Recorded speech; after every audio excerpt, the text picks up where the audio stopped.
Hello everyone and welcome to episode 6 of All the Mods 3. So obviously I'm still struggling to produce enough fuel for the advanced generator. Canola oil is the least efficient fuel that you can provide to the advanced generator, so I switched to biodiesel from immersive engineering.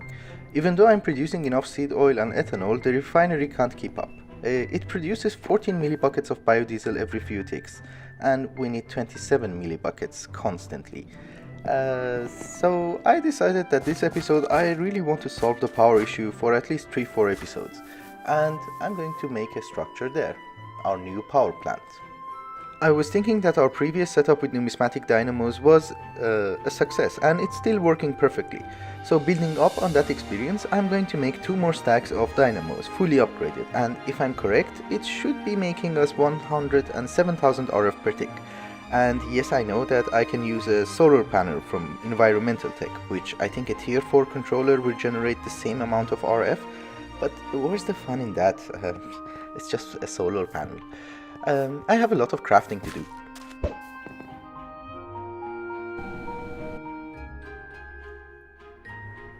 Just to show you that I'm not a complete idiot, I used the syngas producer from the same mod as the advanced generator, but it went through my coal in 1 hour. I had 75,000 pieces of coal, and look how much is left. Since we are going to produce in excess of 100,000 RF per tick, I'm going to make a lot of cryo-stabilized flux ducts. They transfer unlimited amount of RF, however that functionality comes with a very huge price tag. They're super expensive. You need a lot of resources to make them, but they look amazing. Also, based on the last experience, I know 1 garden cloche making guardian seed is enough to power, or actually to say it better, provide fuel for 10 dynamos. This time we're having 128 dynamos, so 12.8 cloches, or actually 13 cloches. I'm not sure how much we're going... I hate this door. Every time it does that. Anyway, what was I saying? Yes, so 13 dynamos should be sufficient, but I want to play it safe. So this time I'm going to make 20 garden cloches with guardian seeds, because I don't want to do upgrades and troubleshooting anymore. And 2 stacks. Yeah, it's so satisfying when you can shift click and get a stack every time, because normally when I do crafting without auto crafting in the applied energy sticks, I end up with 1 stack and 63. Then you have to do all the components all over again, and it's just a waste of time. Okay, I'll make the augments and I'll bring you back.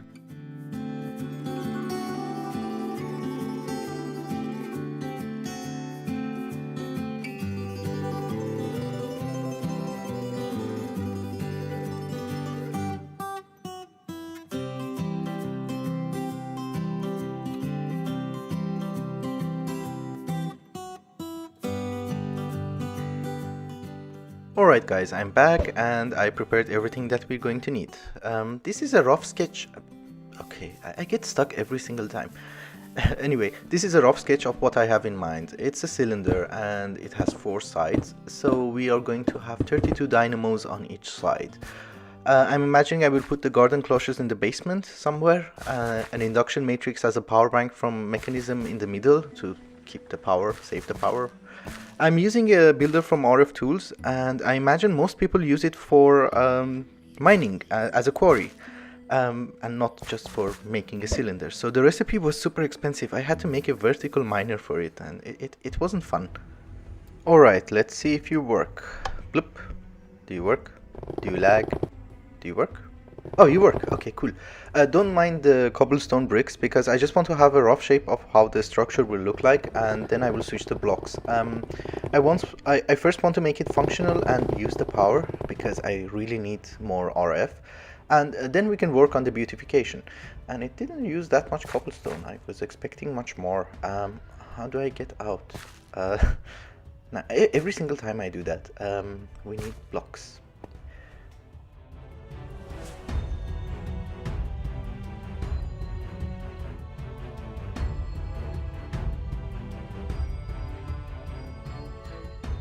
So one side is complete, and this is what I have in mind: a tower of dynamos, 32 on each side. I'll finish the rest and I'll bring you back. Alright guys, it's finally finished. I tried to hook up everything and I'm using opaque impulse ducts because I'm hoping to save on lag.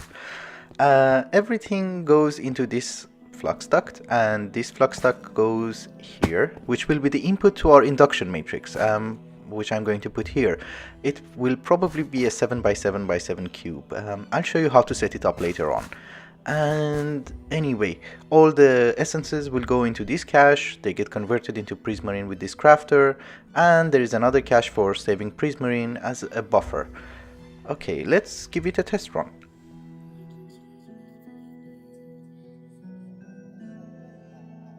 Okay, so if I activate this servo, this should start working and all dynamos will come to life one by one. It will take a long time. Yeah, it's working already. It will take a long time because there are a lot of dynamos and we're not producing prismarine that fast, and we're not making power, or we're not getting power. I'm doing something very wrong. So I figured out what I was doing wrong. I directly connected the IO crystal to the flux duct, and apparently you're not supposed to do that. So now there's a quantum entangler porter in between and everything works. We have plenty of power. So let's see what we can do about induction matrix. Normally what holds people back is the lithium dust, because it has a very complicated process to make. You need to crystallize liquid lithium, which comes from decondensating lithium gas, which comes from a thermal evaporation plant using brine, and the brine comes from another thermal evaporation plant by having water. So it's a very long process. However, there is a small mistake in this mod pack, and there is a lithium dust from Industrial Craft 2, which comes from pulverizing lithium ingots from nuclear craft. And I have a lot of lithium. When I was mining in the deep dark, when I was mining in the overworld, I always got some lithium. I can always use digital miner to get more.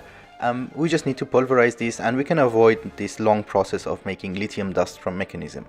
The only problem is making these induction cells, which requires a lot of crafting if I'm going to make the ultimate version. And most of the stuff don't stack, so making them without auto crafting will be a pain. I'll figure out how we can make these and I'll bring you back. Welcome back everyone. There has been a few changes since the last time we met in the last cutscene. It's actually a few days later. Basically what happened was that I got tired of pillaring up every time I wanted to make something, and I decided to go and get the tiara from Botania to have a little bit of creative flight. I already had all the ingredients except a bottle of ender air, which you can just get it from the end, and it's so easy. So I thought what I'll do is that I'll take all the ingredients with me to the end and just craft it there. And fighting the dragon would be much easier with flight, right? So that's what I did.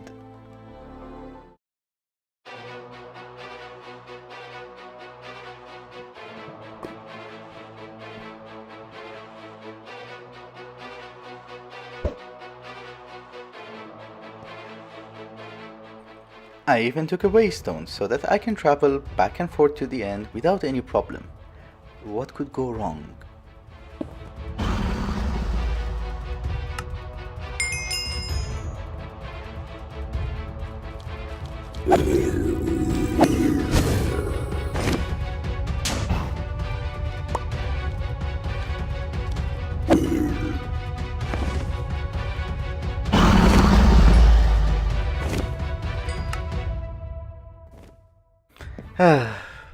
The recipe didn't work. Amazing. So what did I do? I used the waystone to get back to the overworld and tried another recipe with resonating gem from astral sorcery, but that requires a starlight infuser, and the starlight infuser requires a celestial altar and a new chapter in the book. Flight just got a little bit more complicated. So obviously I made the celestial altar, and it wasn't that difficult.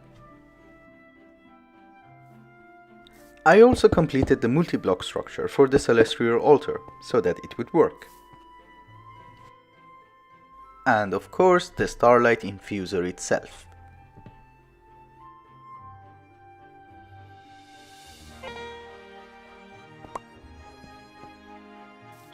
And of course, the last thing to do was to make the multi-block structure, which to be honest wasn't an easy task, because in the visual guide in the book, you cannot see which type of marble goes where at the bottom layer. So you kind of have to guess based on the shape and the quantity of the marbles. And I was lucky. Luckily, we had plenty of starlight in the drum. The starlight infuser requires 12 sources of starlight in order to function, and it will consume at least one source block per operation. Depending on what you're building or crafting, it could use all 12. And finally, our resonating gem. And the tiara. And obviously, I went back into the dragon fight.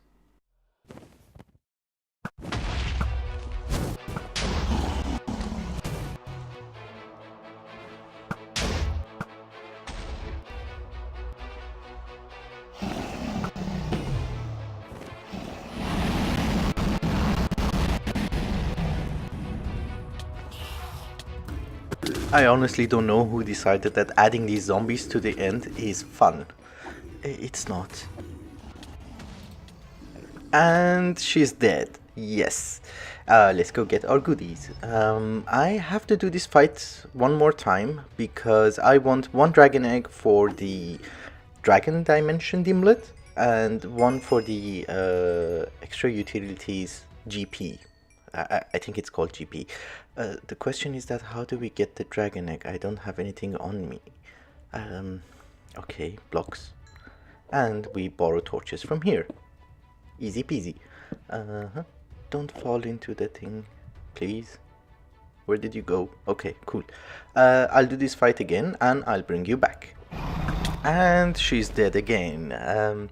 These zombies did not make the fight much easier. You don't know who to shoot. Whenever you're on the ground, they just come and make your life miserable. Please go away. Okay, we have 2 dragon eggs. I'll go raid some of the end cities, get some shulkers, get some chorus fruit. I'll bring you back if anything interesting happens. I've been here for only 5 seconds and look. I don't know how to get rid of them. They're so irritating.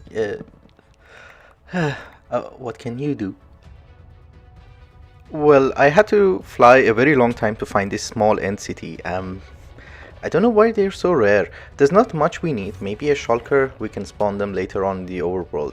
I don't play vanilla that much, so I like shulker boxes though.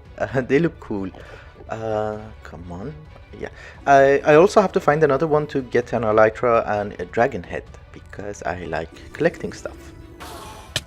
And I found another one with an elytra and a dragon head. Finally. That took long. Okay, so we don't have anything else to do and we can teleport back home if I find my waystone. Every single time I tell myself that I'm never going to do this again, but I do it again. The problem is that I cannot take the safari net out from the spawner because... okay, finally I managed. Because I'm just levitating and I can't get out. Well, I'll fix... Okay, nice. How do I get out? Yeah, okay. I'll fix this and I'll bring you back. I just wanted shulker boxes, don't judge me. Obviously, I've also been to the Twilight Forest, and I completed most of the quests. I don't have any tolerable footage because it was a lag fest over there, but since it has nothing to do with the progression of the mod pack, I think it should be fine. The main reason I went there was to just get decorative blocks and animals. That's it. So let's get back to the main task at hand, which was making the induction cells for our induction matrix. I tried different methods to automate it, but unfortunately making the ultimate induction cells without auto-crafting from applied energistics is too complicated, and the crafters cannot do that. And the main reason is that literally nothing stacks. So I came up with a smaller solution. Okay, so these are some of the attempts I've made. The crafter from Art of Tools is a complete no-go. These two did not work, and the best one was the work table from Forestry, but still not enough. I realized that if I can use these tier upgrades on an energy cube, not this one, the advanced, yes, I can upgrade them easily without any crafting, so maybe at least I can make an elite induction cell. I'm not sure, but at least I can try one by hand.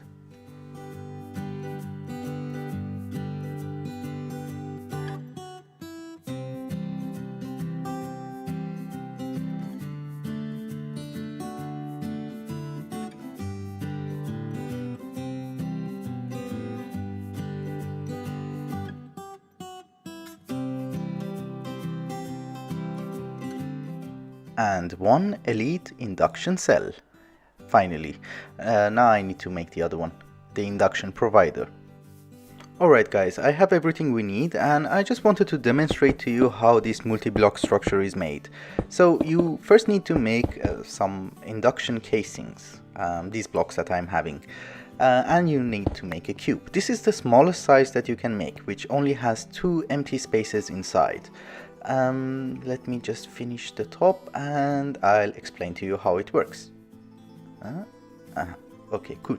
Now we need to put 2 induction ports at each side. This one here and the other one here. Don't forget to toggle one of them as output, and you do it by right clicking. No? Okay, shift right clicking. This will be your output, and don't forget to do that. And this will be your input, otherwise the device will not work. And if I remove these 2 blocks, I can put an induction provider. An induction provider determines how much RF can go in and out of your device. You can put multiple of them and it will increase the RF. And the induction cell determines how much power can be stored in the device. So we have only one induction cell, and it's an elite version. It can hold 8 giga RF, which is 8 billion RF if I'm not mistaken, and that's just one block. So if you make this the maximum size, which is 18 by 18 by 18, and fill it in with ultimate induction cells, it could hold I don't know, trillions. It's even comparable to the draconic ball of energy. Before I forget, this is my attempt in mass producing processors for applied energistics, because I want to get into auto crafting next episode. I'm tired of not having it in my life. So next episode we're going to make a base, and we're going to have a lot of auto crafting. And this is my substitute door. It's reappearing blocks from the Twilight Forest. You find it in the gas tower thingy. You right click and it opens. It works as a door. You can also give it a redstone signal, but you can also click. Alright guys, I made a 7x7x7 cube, which gives us an internal space of 5x5x5, and that's enough for 125 blocks, which is okay.